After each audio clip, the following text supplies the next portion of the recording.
So we got turn 3 complete. Things are moving along.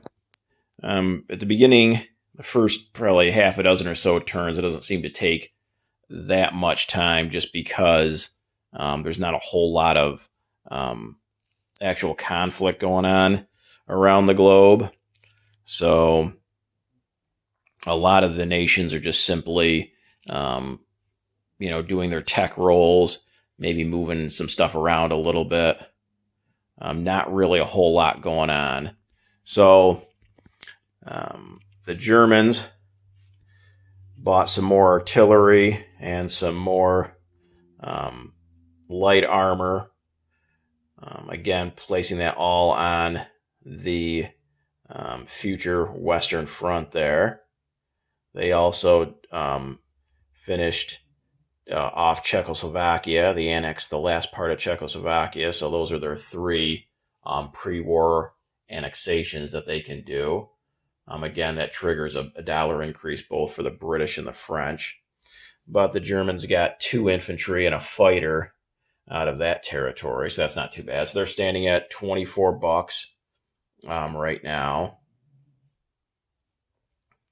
And not a whole heck of a lot else from the Germans.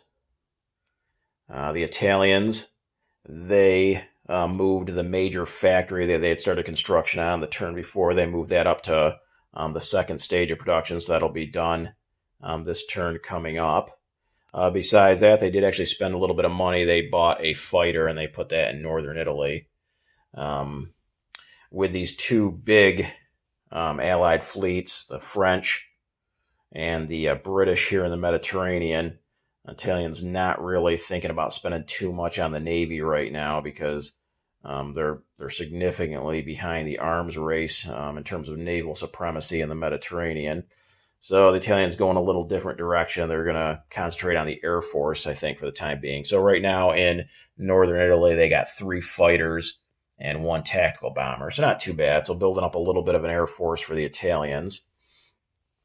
The British didn't do a whole heck of a lot. They put down a major factory. That's on stage 3, so the initial placement for that. And that's going to go probably... that actually is going to go in London. And then they also finished off a light carrier and a light cruiser that were at stage 2. So they paid those off and were able to place those on the board. That was about it for the British. The United States didn't do anything. They just did their tech rolls and then collected their income. Not really much for the U.S. to do. The Russians, when I mention the Russians, I keep saying allies, and that's not the case. In this game, in Global 36, there's actually 3 world factions, so to speak. The Axis, which are Japan, Germany, and Italy.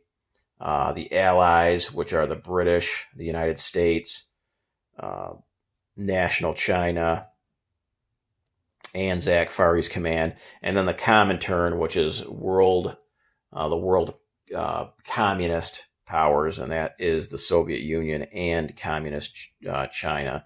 So there's actually 3 major factions in this game. And it doesn't necessarily mean that this game will follow historically what transpired in World War II. The Soviet Union might not join with the Allied powers. So just a little clarification there. So the Comintern now, headed by the Soviet Union, continue to move units up into northern Russia, bordering with Finland. Now, they can't declare war on a neutral until July 39, so we're still several turns away from that. But Russia's just kind of preparing for the inevitable. They've already got a sizable force bordering Finland as it is. Did their tech rolls and not much else. The Spanish Civil War did conclude, and it was concluded with a victory for the nationalist side. They just walked into the 2 empty territories that were left to the Republicans. So they finished off that. So Spain has gone by way of Franco's forces. He has installed his government in Madrid now. So that is another victory objective completed for both Germany and Italy. That's the Italian second one with the conquest earlier of Abyssinia. So depending on how the conflict goes, once it expands into Europe and whatnot, we'll see if the Germans and the Italians can get any added bonuses or benefits out of having the national forces having won the Spanish Civil War. Over in the Pacific, again, not a lot going on. The Japanese moved a major factory that they put down the turn before up to stage 2, and they actually bought 3 more Marines that they put down here in this southern Japanese factory. So that's now a total of 4 Marines. So obviously the Japanese are gearing up for some island invasions probably down the road here. Obviously, when you're doing amphibious assaults, Marines are a better choice than regular infantry. So the Japanese building up a little bit of a Marine force there to maybe go after some of these money islands in the South Pacific down the road.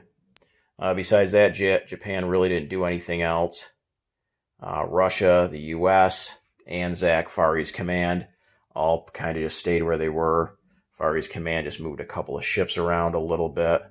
Again, there's not a whole lot to do when you're not at war, especially for the Allied powers that don't even have really any kind of significant income to spend. In China, it continues to go a little bit back and forth.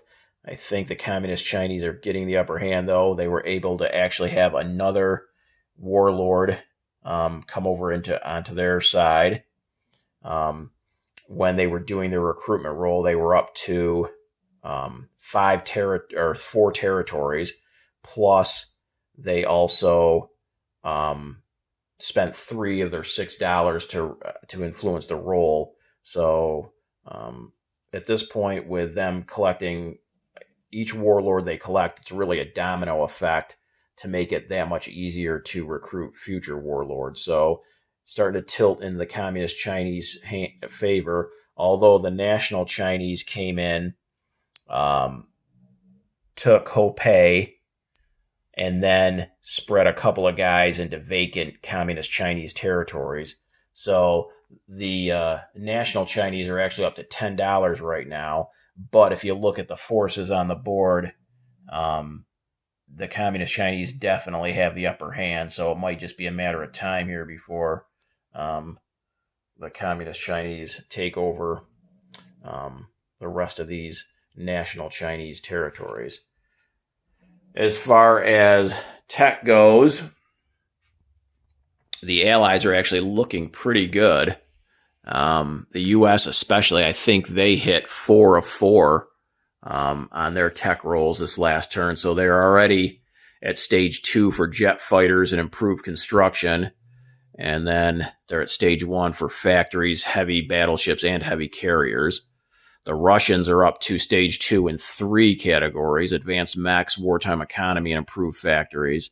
So, and if you kind of take a look at the axis here, Germany's at stage 2 in improved factories and advanced artillery, and the Italians and the Japanese just have 1 tech right now, although they're at stage 2 in that tech for wartime economy.